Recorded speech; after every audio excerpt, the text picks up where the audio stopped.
যে গালিব, আপনি তো কেন্দ্রীয় সমন্বয়কের দায়িত্ব পালন করলেন, পাশাপাশি আপনি সিলেটের লিড দিলেন। আপনার অভিজ্ঞতাটা শুনতে যাচ্ছিলাম যে শেষ দিকের যে এক ধরনের যে কোনো বিপ্লবের হয় বিপ্লব সফল, হয় বিপ্লব ব্যর্থ। বিপ্লব ব্যর্থ হলে সবই শেষ, সফল হইতেই হবে।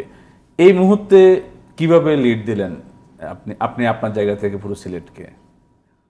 যদি আপনারা সিলেটের আন্দোলনটা দেখেন না, লাস্টের দিকে কয়েকদিন ঢাকায় দেখা গেছে যে একটু গোমর পরিবেশ, মানুষ মাঠে খুব একটু কম নামছিল। এই সময় ঢাকায় কম মানুষ নামলেও দুইটা অঞ্চলে সব থেকে বেশি মানুষ নামে, একটা হচ্ছে সিলেট আর একটা হচ্ছে গিয়ে চট্টগ্রাম।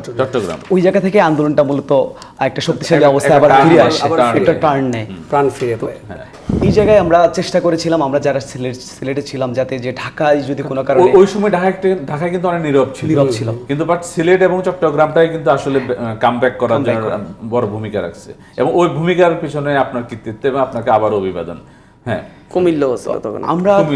আমরা দেখছিলাম যে আমরা তো একটা চূড়ান্ত সিদ্ধান্তে পৌঁছে গেছি, যেটা আগে পরিষ্কার করছে যে আমরা এক দফা যে ঘোষণা দিচ্ছি এটা অনেক পরে দিচ্ছি, বাট আমাদের এক দফা কিন্তু আমাদের 9 দফার মধ্যেই ছিল। আমরা যখন 9 দফা নিয়ে চূড়ান্ত সিদ্ধান্ত নিয়েছি, আমরা কিন্তু স্পষ্ট করে দিচ্ছি যে প্রধানমন্ত্রীকে দায় নিয়ে ক্ষমা চাইতে হবে।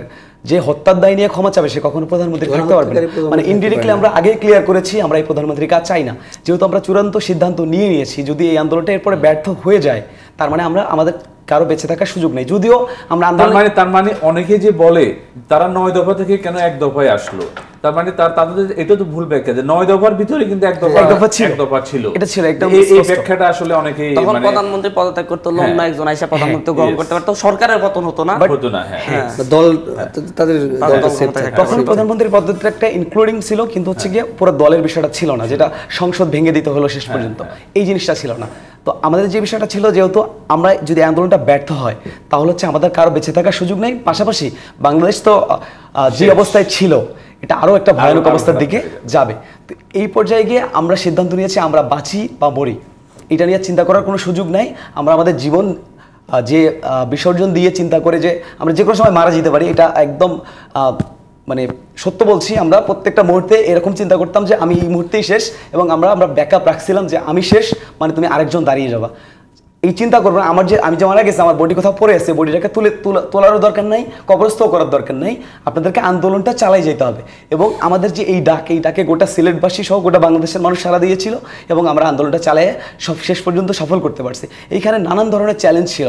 সেখানে যদি আমি সিলেটের কিছু মানুষের কথা বলি, মানে আমার আসলে বেঁচে থাকার কথা ছিল না। প্রত্যেকটা আন্দোলনেই যেহেতু আমি সামনে ছিলাম, আমাকে টার্গেট করে সবসময় আক্রমণ চালানোর চেষ্টা করা হয়েছে, কিন্তু সিলেটবাসী সহ সিলেটের সকল শিক্ষার্থী আমাকে জীবন দিয়ে তারা আমাকে বাঁচিয়েছে, যার কারণে আজকে এখানে আছি। এর জন্য আমি সিলেটবাসীর কাছে কৃতজ্ঞতা প্রকাশ করছি। এবং সিলেটের আমরা শেষ পর্যায়ে যেটা দেখেছি, একদম একজন ঘরের বউ, হ্যাঁ, তার হাজব্যান্ড হয়তো বা আন্দোলনে আসে নাই, কিন্তু সে তার হাজব্যান্ডকে ডিনাই করে পর্যন্ত আন্দোলনে চলে আসছে। একটা শিশু, সেও আন্দোলনে চলে আসছে। মানে আন্দোলনটা এমন একটা পর্যায়ে শেষ পর্যন্ত চলে আমরা সিলেটে নিয়ে যেতে পারছি।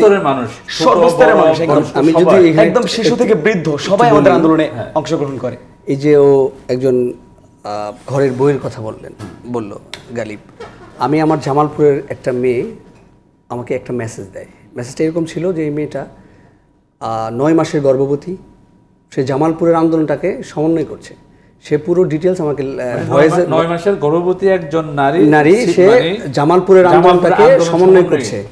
মানে এটা শুনে আমার চোখ দিয়ে পানি পড়তে লাগলো। আমি নিতে পারলাম যে আন্দোলনটা আসলে কোথায় গিয়েছে। মানে সমাজের এমন কোনো মানুষ নেই, যার সব স্তরের মানুষ, মানে কোনো স্তরের মানুষ বাকি নেই যাদের ভেতরে এই আন্দোলন নাড়া দেয়নি।